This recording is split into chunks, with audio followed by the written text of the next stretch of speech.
Welcome to only IAS. स्वागत है आप सभी लोगों का प्रीलिम बूस्टर न्यूज डिस्कशन में। आज 3 अक्टूबर 2022 है, तो आइए देख लेते हैं कैसे कौन से इंपॉर्टेंट आर्टिकल्स हैं जो आज हमें कवर करने हैं। हमारा फर्स्ट आर्टिकल ऑपरेशन गरुड़ा के बारे में है। सीबीआई यानी कि सेंट्रल ब्यूरो ऑफ इन्वेस्टिगेशन ने भी हाल ही में एक मल्टी फेज ऑपरेशन गरुड़ा को लॉन्च किया। बेसिक ऑब्जेक्टिव ये था कि जो गलत तरीके से ड्रग्स की ट्रैफिकिंग की जाती है उसमें जो नेटवर्क इन्वॉल्व है उसे कैप्चर किया जाए। इस रेफरेंस में 127 केसेस को रजिस्टर किया गया, 175 लोगों को गिरफ्तार किया गया और बहुत बड़ी क्वांटिटी में नार्कोटिक ड्रग को कब्जे में भी लिया गया। ये जो इनिशिएटिव है इसमें क्लोजली कोऑर्डिनेशन मिला ऑपरेशन गरुड़ा में सीबीआई को, नार्कोटिक कंट्रोल ब्यूरो का और इंटरपोल का। देखिए, अगर कोई भी ऐसा ऑपरेशन है जिसमें दो देशों की इन्वॉल्वमेंट है तो आपको इंटरनेशनल एजेंसी के साथ कोऑर्डिनेट करना पड़ता है and Interpol is one of them. इसके माध्यम से जो इलिसिट ड्रग की स्मगलिंग है या साइकोट्रॉपिक सब्सटेंस वो सब्सटेंस होते हैं जो हमारे मेंटल स्टेटस को प्रभावित करते हैं, जैसे कि ड्रग्स। सीधे कहूं तो ये दिमाग खराब करने वाले सब्सटेंस होते हैं, उन पर स्पेशल फोकस किया गया इंडियन ओशन के रीजन में और उन्हें कैप्चर करने का प्रयास किया गया। ड्रग ट्रैफिकिंग का जो नेटवर्क है, जो इसमें इंटरनेशनल लिंकेजेस इन्वॉल्व होते हैं, वहां पर लॉ इन्फोर्समेंट कोऑपरेशन बहुत जरूरी हो जाता है। ऑब्जेक्टिव की बात करें तो ऑपरेशन गरुड़ा का ऑब्जेक्टिव यही रहा कि हम डिसरप्ट, डिग्रेड और डिसमेंटल करें जो ड्रग नेटवर्क है जिनका इंटरनेशनल लिंकेज भी है। क्रिमिनल इंटेलिजेंस रिवील किया जाए ड्रग ट्रैफिकिंग के ऊपर और लॉ इन्फोर्समेंट एजेंसीज के साथ कोऑर्डिनेट कर लिया जाए। इंटरपोल क्या है, अगर आपके मन में ये सवाल है तो इंटरपोल क्रिमिनल पुलिस ऑर्गेनाइजेशन है, full form international criminal police organisation है। 194 मेंबर्स इसका हिस्सा है, यानी कि इतनी एंटिटीज इसमें इन्वॉल्व हैं, गवर्नमेंट्स इन्वॉल्व हैं। कुल मिला के एक इंटरगवर्नमेंटल ऑर्गेनाइजेशन है, तो 194 देशों की सरकारें इसका हिस्सा है। यह हेडक्वार्टर्ड है फ्रांस के लियोन में। इसे 1923 में फॉर्म किया गया था इंटरनेशनल क्रिमिनल पुलिस कमीशन के तौर पे। 1956 में इसने अपना नाम बदल लिया और खुद को इंटरपोल कहने लगा। इंडिया ने इस ऑर्गेनाइजेशन को 1949 में ज्वाइन किया और इंडिया इसके one of the oldest members में से एक है। इंटरपोल का जो डिक्लेयर्ड गोल है ग्लोबल पुलिसिंग का, वो ये है कि ये टेररिज्म को काउंटर करते हैं, बॉर्डर इंटीग्रिटी को दुनिया भर में प्रमोट करते हैं, वल्नरेबल कम्युनिटीज की मदद के लिए काम करते हैं, साइबर स्पेस सिक्योर रहे उसकी कोशिश करते हैं, जो इलिसिट मार्केट है उसे कर्ब किया जाए, एनवायरमेंटल सिक्योरिटी को इंश्योर किया जाए और ग्लोबल इंटीग्रिटी को भी प्रमोट किया जाए। तो ये कुछ बेसिक काम है, काफी wide range of functions perform किए जाते हैं इंटरपोल के द्वारा। हमारा next article Hastinapur wild life sanctuary के बारे में है। एनजीटी यानी कि नेशनल ग्रीन ट्रिब्यूनल ने उत्तर प्रदेश की सरकार को अभी हाल ही में 45 दिनों का समय दिया और उनसे कहा कि wild life protection act of 1972 का इस्तेमाल करिए, उसके सेक्शन 26A को संज्ञान में लीजिए और डिसाइड कर लीजिए कि आपको हस्तिनापुर वाइल्ड लाइफ सेंचुरी के बारे में क्या करना है और नोटिफिकेशन को फाइनलाइज करिए। 45 दिनों का समय है, कम समय नहीं दिया 45 दिनों का। एक्चुअली में एनजीटी को किसी भी मामलों को 6 महीने के भीतर डील करना होता है, तो 45 दिनों का समय इस लिहाज से काफी है एक नोटिफिकेशन को फाइनल करने के लिए। अगर मैं सेक्शन 26A की बात करूं, that is part of wild life protection act of 1972, तो इसमें ये स्पेसिफाई किया गया है कि जो स्टेट की गवर्नमेंट्स हैं वो किस एरिया को प्रोटेक्टेड एरिया में शामिल करना चाहते हैं, किसको नहीं। तो इसी रेफरेंस में ये बात कही गई है एनजीटी के द्वारा। अगर हम बात करते हैं हस्तिनापुर वाइल्ड लाइफ सेंचुरी की, तो ये मेरठ, गाजियाबाद, बिजनौर और ज्योतिबा फुले नगर जो डिस्ट्रिक्ट है उत्तर प्रदेश का, इसमें फैला हुआ है। जो एरिया है इसे 1986 में सेंचुरी का दर्जा दिया गया ताकि इसे प्रोटेक्ट और कंजर्व किया जा सके, यहाँ की इकोलॉजी को, बायोडाइवर्सिटी को, जो कि गंगा बेसिन में भी फैला हुआ है। कई तरीके के वैरायटी ऑफ लैंड फॉर्म्स इसका हिस्सा हैं। डिफरेंट हैबिटेट आपको मिल जाएगा, wetland, marshes, dry sand beds और स्लोपिंग रिवरीन स्ट्रक्चर्स भी आपको यहाँ पर मिलेंगे। ग्रासलैंड जो सेंचुरी का है वहाँ पर बहुत सारा फ्लोरा आपको मिलेगा, एवियन फौना भी मिलेगा, पक्षी वगैरह भी मिलेंगे, स्वैम्प डियर और हॉग डियर की पॉपुलेशन भी मिल जाएगी। एनजीटी की बात करते हैं। एनजीटी को 2010 में 18 अक्टूबर को स्टैब्लिश किया गया। 18 अक्टूबर आपके लिए इंपॉर्टेंट नहीं है, लेकिन ये आइडिया हो कि 2010 में इसको बनाया गया था। एक और चीज आपको जाननी चाहिए कि नेशनल ग्रीन ट्रिब्यूनल एक्ट 2010 इसके लिए आया था, मतलब इस लिहाज से ये एक स्टैच्यूटरी बॉडी हो जाती है जिसके पीछे एक लीगल बैकिंग है। इसे इसलिए बनाया गया ताकि कोई भी ऐसा मामला जो इन्वायरमेंटल प्रोटेक्शन या कंजर्वेशन से रिलेटेड है उसे हम बहुत ही तेजी से डिस्पोज कर सकें। न्यू दिल्ली इसकी प्रिंसिपल सीट है, इसके अलावा भोपाल, पुणे, कोलकाता और चेन्नई से भी ये ऑपरेट करते हैं। 4 इनकी सिटिंग्स हैं। जो ट्रिब्यूनल है उसको कोड ऑफ सिविल प्रोसीजर जो 1908 का है उसके तहत अपने डिसीजंस नहीं लेने होते, बल्कि वो नेचुरल जस्टिस के आधार पर अपने डिसीजन लेते हैं जो प्रैक्टिकल हो और हमारे इन्वायरमेंट के लिए बहुत जरूरी हो। एनजीटी को ये कहा गया है कि वो 6 महीनों के भीतर जो भी केस फाइल हुए हैं उनको क्लियर करेंगे, and that is the reason कि ज़्यादा समय इनसे मिलता नहीं है। सरकार को भी इन्होंने 45 डेज का समय दिया कि इतने में आपको जो करना है कर लो। एनजीटी को स्टैब्लिश करने के बाद इंडिया दुनिया का तीसरा ऐसा देश बन गया जिसके पास स्पेशलाइज्ड इन्वायरमेंटल ट्रिब्यूनल है इन्वायरमेंट के मामलों को हैंडल करने के लिए। ऑस्ट्रेलिया और न्यूजीलैंड बाकी के 2 हैं, और डेवलपिंग कंट्रीज में तो इंडिया पहला ऐसा देश है जिसने ये काम किया है कि हमारे पास एक ऐसा ट्रिब्यूनल है जो हमारे एनवायरमेंट को कंजर्व करता है। हमारा नेक्स्ट आर्टिकल ब्लैक कोकीन के बारे में है। एक स्पेसिफिक टाइप का कोकीन है, मे बी आपने इसके बारे में कभी सुना ना हो, लेकिन हाल ही में नार्कोटिक कंट्रोल ब्यूरो ने एक बोलिवियन वुमेन को अरेस्ट किया मुंबई के एयरपोर्ट से, जो ब्लैक कोकीन कैरी कर रही थी, ऐसा उसके ऊपर आरोप है। ये बहुत ही रेयर ड्रग है, आसानी से नहीं दिखता, इसके बारे में आपको बहुत कम सुनने या जानने को मिलता है। इसमें बेसिकली रेगुलर कोकीन में कुछ और केमिकल्स मिला दिए जाते हैं जिससे इसका रंग काला हो जाता है। दैट इज द रीजन कि इसे ब्लैक कोकीन कहा जाता है। जो ड्रग पेडलर्स होते हैं वो इसे इंडिया में लेकर आते हैं साउथ अमेरिकन कंट्रीज से। इसमें कोकेन हाइड्रोक्लोराइड में कुछ पिगमेंट्स यानी कि कलर कंपाउंड मिला दिए जाते हैं, जिससे जो डॉग्स एयरपोर्ट पर होते हैं जिस प्रकार के मटेरियल को डिटेक्ट करने का प्रयास करते हैं वो इसको कैच नहीं कर पाते। कारण ये है फिर इसकी स्मेल खत्म हो जाती है, ये स्मेललेस एक मैटर बन जाता है, तो इसे डॉग्स वगैरह कैच नहीं कर पाते, पहचान नहीं पाते। मुंबई लैंडिंग पॉइंट है इस प्रकार के कोकेन या ड्रग्स का, जिसके बाद बाकी की मेट्रो सिटीज़ में, गोवा में इन ड्रग्स को पहुंचाया जाता है, और ये जो यंगर पॉपुलेशन है उसको बहुत ही बुरी तरीके से प्रभावित कर रहा है, and that is the reason कि इन्हें चेक करना, इन्हें रोकना बहुत ज़रूरी है। हमारा नेक्स्ट आर्टिकल एनसेलेडस ओशन के बारे में है।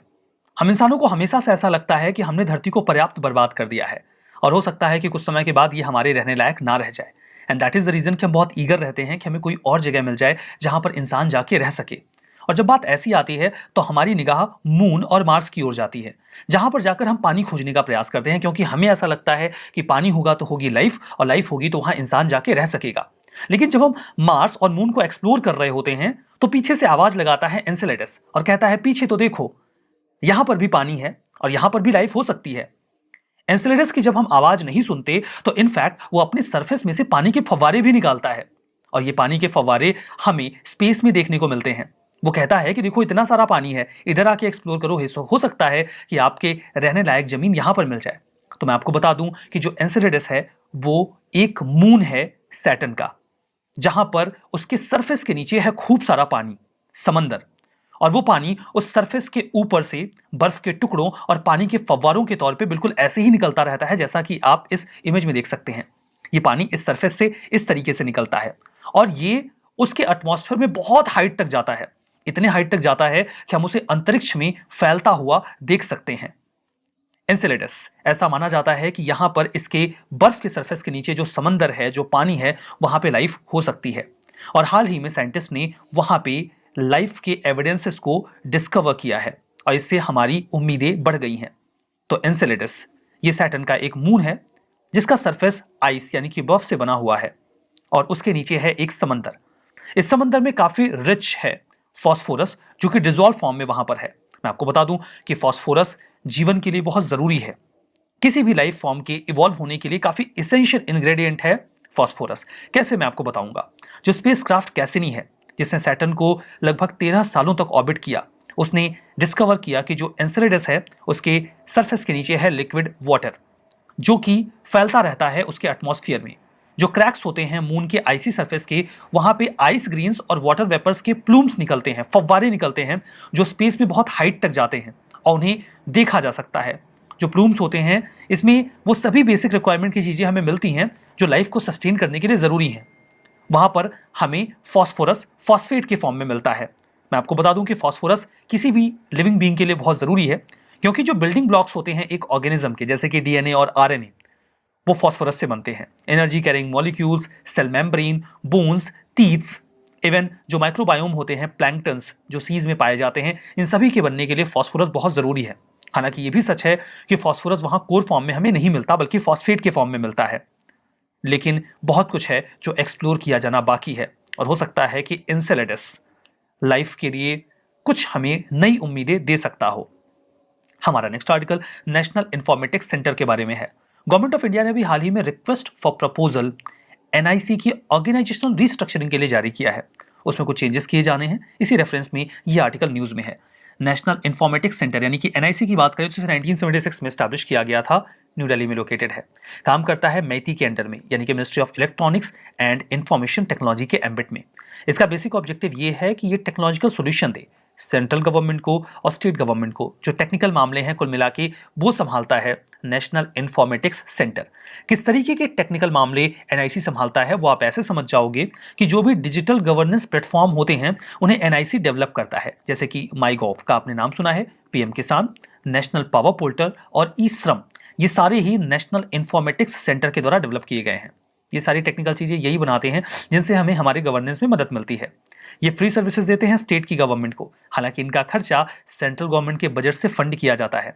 ये नेशनल डेटा सेंटर्स को भी मेंटेन करते हैं अलग अलग राज्यों में, और 37 छोटे डेटा सेंटर्स हैं जो पूरे भारत में इनके द्वारा मैनेज किए जाते हैं।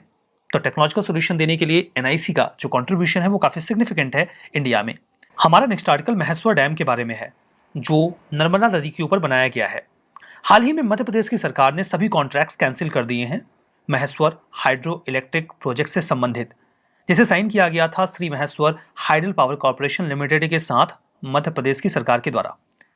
ये पावर परचेज एग्रीमेंट साइन हुआ था 1994 में, इसे रिवाइज किया गया 1996 में, लेकिन इस पूरे प्रोजेक्ट को धक्का तब लगा जब 1999 में कई सारी जापानीज कंपनीज ने इस प्रोजेक्ट से बैकआउट कर लिया। इस प्रोजेक्ट के एम्बिट में मध्य प्रदेश की सरकार को हर साल काफ़ी पैसा पे करना पड़ रहा था, लेकिन सच्चाई तो ये है कि इस डैम ने आज तक कभी कोई बिजली नहीं बनाई और ना ही मध्य प्रदेश की सरकार ने इस डैम से कोई बिजली खरीदी। इनफैक्ट इस डैम का काम कभी पूरा ही नहीं हुआ और ये डैम आज बहुत ही खराब और जर्जर हालत में है।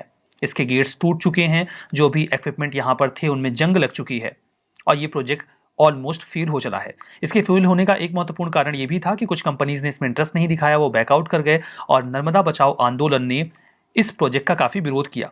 फर्दर जिस कंपनी के पास जिम्मेदारी थी उसमें जो भी गांव यहाँ पे प्रभावित हो रहे थे उन्होंने उनका सही तरीके से रिहेबिलिटेशन भी नहीं किया। अब बात करते हैं नर्मदा नदी के बारे में। नर्मदा नदी लार्जेस्ट वेस्ट फ्लोइंग रिवर है जो कि रिफ्ट वैली में बहती है।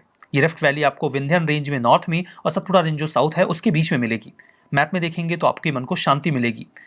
नर्मदा नदी यहाँ से फ्लो करती है वेस्ट की ओर। मैं आपको बता दूं कि जो इसका स्लोप है सेंट्रल इंडिया का वो वेस्ट की ओर नहीं है, लेकिन फिर भी नर्मदा नदी वेस्ट की ओर बहती है। इसका कारण है इसका रिफ्ट वैली में बहना। ये जो रिफ्ट वैली जिसमें ये बहती है ये इसको एक वेस्टर्न स्लोप प्रोवाइड करवाती है। यहाँ पे देखिए जो डैम्स बनाए गए हैं नर्मदा नदी के ऊपर उन्हें पोर्ट्रे किया गया है। तो यहाँ पर महेश्वर डैम है जहाँ पर मैं मार्क कर रहा हूँ। ये मैकाल रेंज में अमरकंटक के पास में ओरिजिनेट होती है मध्य प्रदेश में। मध्य प्रदेश को ये पानी देने के साथ साथ महाराष्ट्र के और गुजरात के कुछ हिस्सों को भी पानी प्रोवाइड करवाती है। जबलपुर मध्य प्रदेश में यहाँ पर ये धुआंधार फाल बनाती है, बहुत ही खूबसूरत फाल बनता है। लोग यहाँ पर बहुत बड़ी संख्या में इस फाल को विजिट करने के लिए जाते हैं। तो नेचुरल ब्यूटी के लिए यहाँ जाया जा सकता है। कई सारे आइलैंड्स भी हैं इसके एश्योरियन रीजन में। एलियाबेट इसका सबसे लार्जेस्ट आइलैंड है। इसकी मेजर ट्रिब्यूटरीज हैं हिरान, औरसंग, बरना और कोलार। इसके ऊपर जो हाइड्रो पावर प्रोजेक्ट्स हैं 2000 इंदिरा सागर, सरदार सरोवर, महेश्वर। नर्मदा बचाओ आंदोलन। नर्मदा बचाओ आंदोलन एक इंडियन सोशल मूवमेंट था जिसमें नेटिव ट्राइब्स यानी कि आदिवासी, farmers, environmentalist, human right activist सभी शामिल हुए।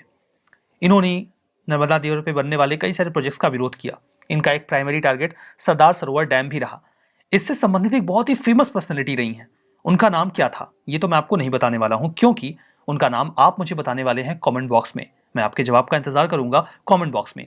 यहाँ पे देखिए 2013 में पूछा गया एक प्रश्न है, नर्मदा नदी वेस्ट की ओर फ्लो करती है जबकि बाकी जो पेनिनसुलर रिवर्स हैं ज़्यादातर वो ईस्ट की ओर फ्लो करती हैं, क्यों? पहला रीज़न कि ये लीनियर रिफ्ट वैली में फ्लो करती है। ये तो मैंने आपको बताया कि यही कारण है, क्योंकि इसको वहाँ पे एक स्लोप मिल जाता है। ये विंध्यन और सतपुड़ा के बीच में फ्लो करती है, ये स्टेटमेंट सही है। तीसरा, जो लैंड स्लोप है वो वेस्ट की ओर है सेंट्रल इंडिया में। मैंने आपको बता दिया था कि जो लैंड स्लोप है वो वेस्ट की ओर नहीं है, लेकिन फिर भी ये रिवर वेस्ट की ओर बहती है क्योंकि ये रिफ्ट वैली में बहती है। तो ये तो गलत हो गया। अब यहाँ पर देखिए एक ट्विस्ट है, ध्यान से समझिएगा।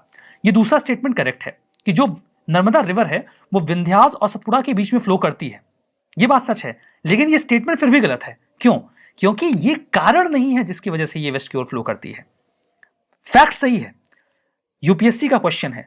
एक बच्चा पहली बार देखेगा उसको लगेगा अरे वाह ये तो बात सच है कि विंध्यास और सतपुड़ा के बीच में जो नर्मदा है वो बहती है, तो दूसरा स्टेटमेंट करेक्ट है। हाँ, इन्फॉर्मेशन के हिसाब से तो करेक्ट है, लेकिन यहाँ पे आपसे ये इन्फॉर्मेशन नहीं पूछी गई है। आपसे पूछा गया है कि वो वेस्ट की ओर क्यों फ्लो करती है, और इस नदी का विंध्यन और सतपुड़ा के बीच में फ्लो करना इसके वेस्ट की ओर फ्लो करने का कारण नहीं है, बल्कि रिफ्ट वैली में फ्लो करना इसके वेस्ट की ओर फ्लो करने का कारण है। हमारा next article chief of defence staff के बारे में है। सेंट्रल गवर्नमेंट ने अभी हाल ही में former head of the eastern command lieutenant general Anil Chauhan ji, जो कि रिटायर हो चुके हैं, उन्हें नया chief of defence staff declare कर दिया है, यानी कि सीडीएस। तो हमारे नए सीडीएस हमें मिल चुके हैं, उनका नाम है जनरल अनिल चौहान जी। बात करते हैं इस पद की। इस पद की बनाए जाने को लेकर जो रिकमेंडेशन आई थी वो 2001 में आई थी। ये रिकमेंडेशन दी थी ग्रुप ऑफ मिनिस्टर्स ने, जब वो रिव्यू कर रहे थे कारगिल रिव्यू कमेटी की रिपोर्ट को। कारगिल का वॉर हुआ 1999 में, उसके बाद कारगिल रिव्यू कमेटी बनाई गई। ये एनालाइज किया गया कि वॉर के दौरान तीनों जो विंग्स हैं हमारे सिक्योरिटी फोर्सेस की, वो अच्छे से कोऑर्डिनेट नहीं कर पाती हैं। तो उस दौरान ये रिकमेंडेशन दिया गया 2001 में कि हम एक चीफ ऑफ डिफेंस स्टाफ का पद बनाएंगे जो इन तीनों सिक्योरिटी फोर्सेस के कोऑर्डिनेशन में मदद करेगा। सीडीएस एक 4 स्टार जनरल होते हैं, जिनकी सैलरी जो सर्विस स्टाफ होते हैं, यानी कि जो चीफ होते हैं एयरफोर्स के, नेवी के, उनके एक्विवेलेंट ही होती है। इनका काम ये होता है कि ये ऑपरेशनल सिनर्जी प्रोवाइड करवाएं तीनों ही सर्विस ब्रांचेस को, मिलिट्री, नेवी और एयरफोर्स। ये हेड करते हैं जो नया बनाया गया है एक डिपार्टमेंट ऑफ मिलिट्री अफेयर्स, उसको भी, जो मिनिस्ट्री ऑफ डिफेंस के एम्बिट में रहता है। CDS single point military adviser होते हैं डिफेंस मिनिस्टर के लिए। वो तीनों ही सर्विसेज से कोऑर्डिनेशन करके एक सिंगल एडवाइस देते हैं कि करना क्या है एग्जैक्टली। जो डिपार्टमेंट ऑफ मिलिट्री अफेयर्स है, सीडीएस के पास अथॉरिटी होती है कि जो इंटर सर्विस प्रोक्योरमेंट के डिसीजंस हैं, कुछ ऐसा खरीदा जा रहा है जो सभी सर्विसेज के लिए जरूरी है, तो उसमें इनकी अथॉरिटी होती है। ये परमानेंट चेयर होते हैं, चेयरमैन भी होते हैं चीफ ऑफ स्टाफ कमेटी के लिए। तो ये तो बेसिक जानकारी हो गई चीफ ऑफ डिफेंस स्टाफ के बारे में। जो सीडीएस होते हैं उनके पास डायरेक्टिव देने का अधिकार होता है तीनों चीफ्स को। ध्यान दीजिएगा, कोई कमांड अथॉरिटी नहीं है, ये उनको आदेश नहीं दे सकते, डायरेक्टिव दे सकते हैं कि आपको ये करना है, क्योंकि इनका पद उन तीनों लोगों के इक्विवेलेंट ही होता है। सीडीएस फर्स्ट अमंग इक्वल्स होते हैं। इनके पास सेक्रेटरी की रैंक होती है जो डिपार्टमेंट ऑफ डिफेंस के भीतर होते हैं, वही रैंक इनके पास इक्विवेलेंट होती है। इनका रोल एडवाइजरी है न्यूक्लियर कमांड अथॉरिटी में भी। इनसे भी जानकारी ली जाएगी, राय ली जाएगी जब भी ऐसा कोई मामला आएगा। जनरल बिपिन रावत, जिन्हें 2019 में 31 दिसंबर को हमारा सीडीएस अपॉइंट किया गया, वो हमारे पहले सीडीएस थे और हमने उन्हें बहुत ही अनफॉर्चुनेट तरीके से खो दिया था। रिविजन करते हैं। एनसेलेडस, ये जुपिटर का एक मून है, शुद्ध रूप से गलत है, ये सैटर्न का मून है। Chief of defence staff newly created department of military affairs के हेड होते हैं ये तो सही है। National informatics centre ministry of electronics and information tech के तहत काम करता है, सही है। नर्मदा रिवर, ये ईस्ट फ्लोइंग रिवर है पेनिनसुलर रीजन की, गलत है, ये वेस्ट फ्लोइंग रिवर है। तो हमारा आज का ये जो सेशन है वो यहाँ पर समाप्त होता है। पीडीएफ आपको ओनली आईएएस के टेलीग्राम चैनल पे मिल जाएगी, वहाँ पे जाइए, पीडीएफ को डाउनलोड करिए और रिविजन करना मत भूलिएगा। That's all for now, thank you very much.